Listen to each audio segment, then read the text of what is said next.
Hello everyone, today we're gonna forge a knife. First thing, it won't be me forging, it will be Quentin behind. He'll do the first knife and I'll do a second one after, so there will be two videos. The first will be with someone which already experienced on the subject, and then I'll try myself for the knife I decided to do. So let's begin with all the process and the making of those knives. The hammers and the forge itself, the blacksmith. Yes.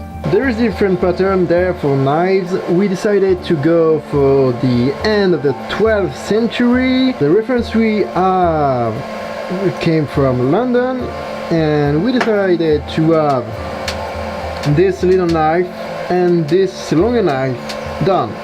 We'll see how it goes, and the forge is already starting.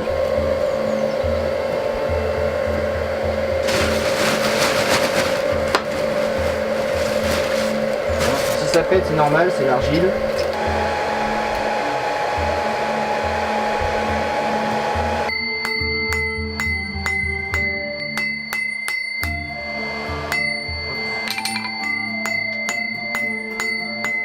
So we are now shaping the very basic of the blade. It's really the beginning when you have to give length to the blade, when you have to give it the whole size, but there is no detail yet. There is just the contouring, let's say. Contouring of the idea, and then after there will be a lot of process to give a shape to that piece of steel and making this look like a blade. And then a lot of process again to polish it, to smooth it, to make it sharp and everything.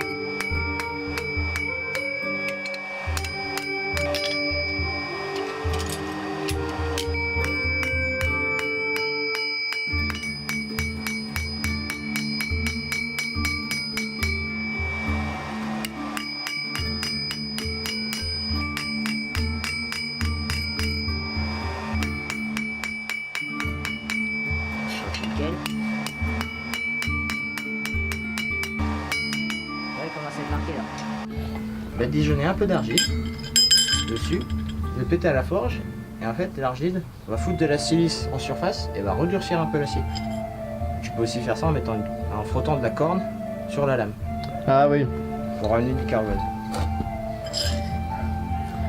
Okay, so basically what Valentin was explaining, that in order to add carbon to the steel, is adding here some clay, right? Thank you. Some clay, and you can do the same with a piece of horn, especially when the steel is hot. It's something that have been done for centuries with the horn. You just have to scrub the steel with the horn, and you will add that way carbon to your blade. Here it's a much more modern way to do so, but once again we are not trying to like reenact the process. On remarquera que l'acier, hop, il y a un petit effet de surface qui s'est fait dessus, bizarrement.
sérieux, commencer.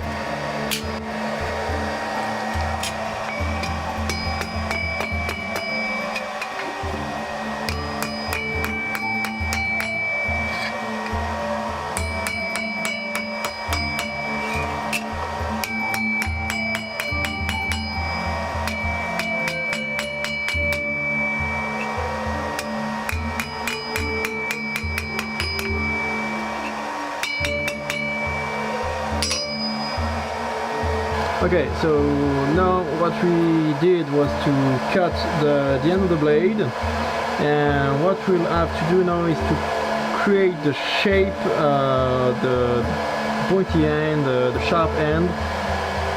The thing that you have to notice is that we just cut it in the opposite side of the bending. It's apparently Valentin told me that way you'll avoid to perhaps break your blade, break the lines in it, and well, we'll see the difference in the process right after. It seems unconventional some way, but it appears to be the way to do it in order to keep with the shape you have here, to keep something really sturdy.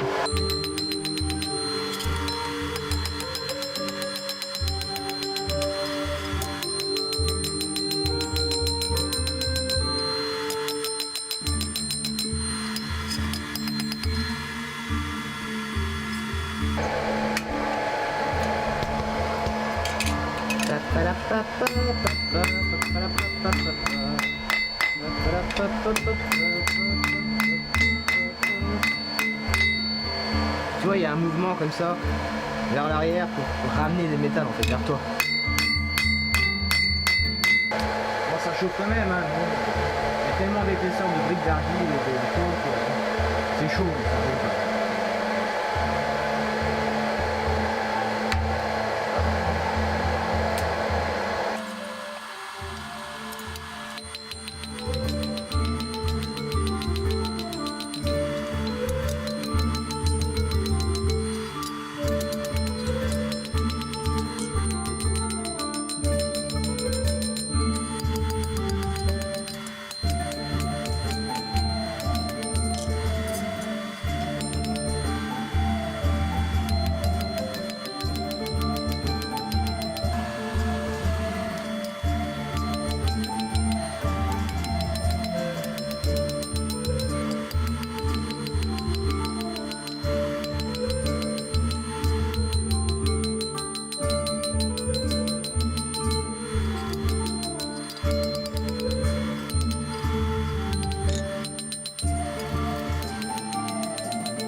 dicton du Nord qui dit un menuisier malheureux, un charbonnier heureux. Ouais, c'est pas mal. C'est bien. C'est bien, Valentin.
Le talon est un petit peu décalé.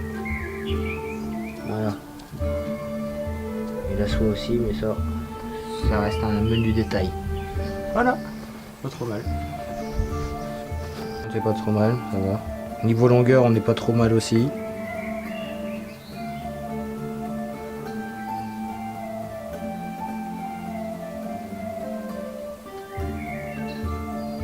Pour mourante, je la remets dans la forge. Je la recouvre bien. Je laisse ça jusqu'à demain. What we did after all the hammering is to let the blade in the forge and let it with the dead embers, let it stay in the heat until tomorrow. This is a part of the process in order to give the blade good properties for its use and for its durability over time.